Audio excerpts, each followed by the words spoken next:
Alright, what's going on, everyone? Looks like the background is a little bit different today. I'm not in the car, I'm actually in the house, so I guess it'll be a little safer. I don't have to worry about oncoming traffic, people crossing the street, and all of that stuff. But yeah, this is the follow-up to smartphones versus non-smartphones. And today, I'm going to briefly talk about paper versus digital. And I believe that the subjects are both complementary and they tie into each other. So, like I was saying in the last video, do we really need smartphones? Do I really need a smartphone? Does it help me to become more productive? Does it help me to get more stuff done? Does it improve my life? And my conclusion was not really. Okay? And I believe that the same goes for the smartphone versus the old school, pen and paper. Remember those? In grade school, Mead, college ruled, or you might have had just the composition. And the reason I say that is, and let me give this example.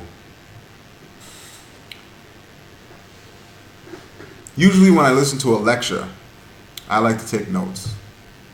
So I've been kind of going back and forth having this struggle with, should I use Evernote or something on the computer to take notes, or should I use a pen and a paper? And I've done both, and when I reflect on it, I really believe that I have more benefit. I got more benefit from using pen and the paper. And let me tell you why. Because when I take the notes with Evernote, for example, if it's a lecture on YouTube or some other kind of MP3, and I'm sitting there typing,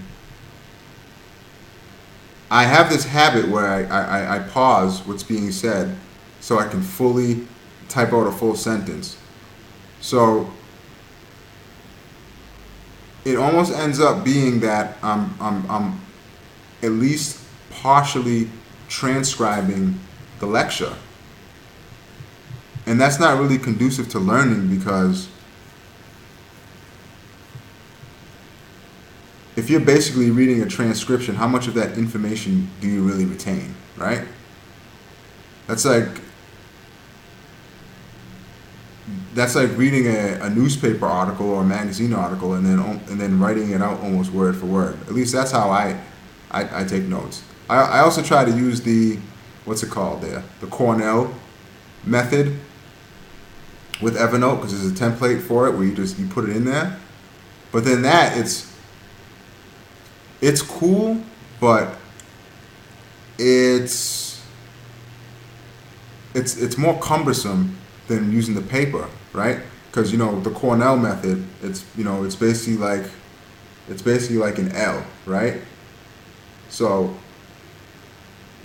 you have your main body of notes, and then to the left of that margin, you can put in your comments, your cues, your questions, right?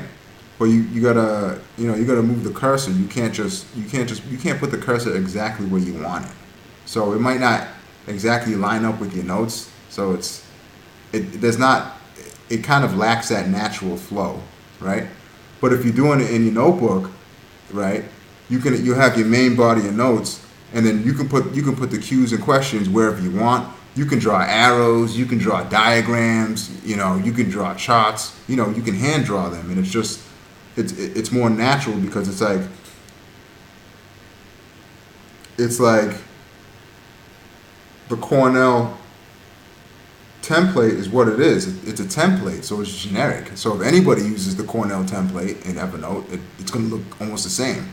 But if you're taking handwritten notes, your creativity is making the notes really conducive to your learning. So my handwritten notes are not going to look like your handwritten notes, and your handwritten notes are not going to look like the next person's handwritten notes. They're going to be unique to you.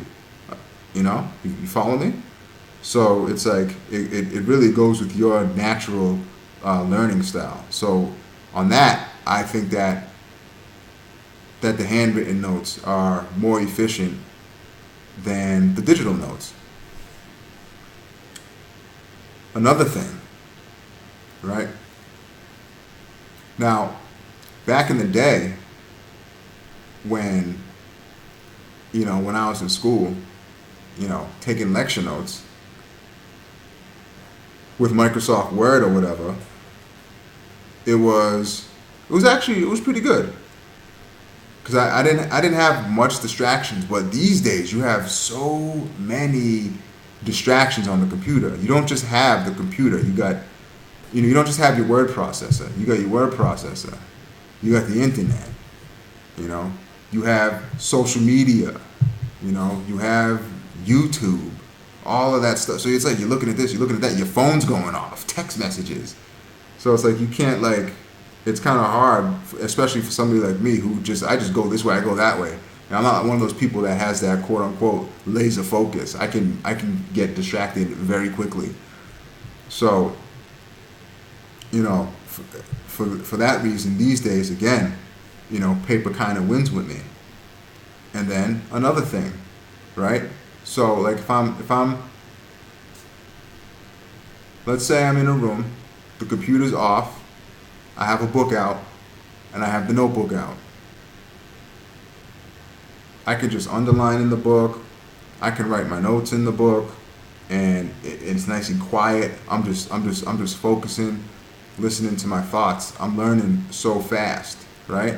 And then also, if I'm taking handwritten notes, lecture notes, I'll just let it play through, and I'll scribble, even if it looks like chicken scratch. Okay?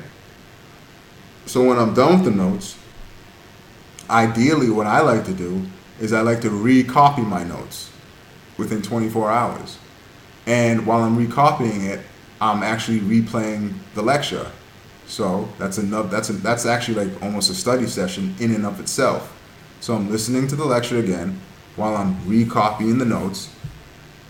And it's just really like the information is the long-term information is sinking in more readily versus, using the digital method. So those are some of the reasons that I think personally I prefer the paper method over digital. However, I still have the struggle. I'm always like, I'll use the digital for a little bit, then I'll go back to the paper, and I'll just go back and forth.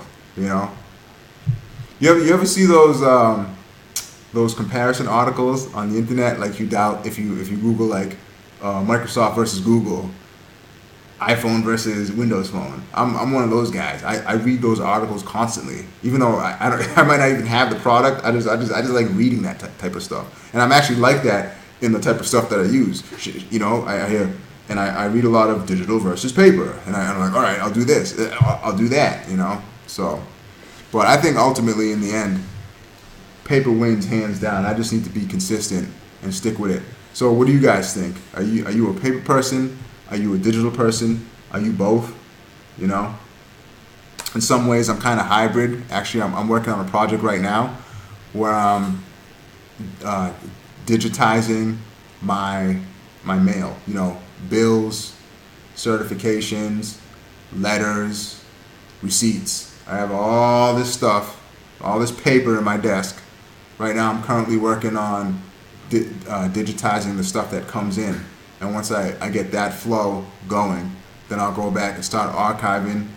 I'm shredding, all that stuff. So I'm trying to get rid of paper in that aspect, and that'll be cool because you can upload it to like Evernote and it's searchable. So it's like real easy to find something versus pulling out the folders and looking for stuff.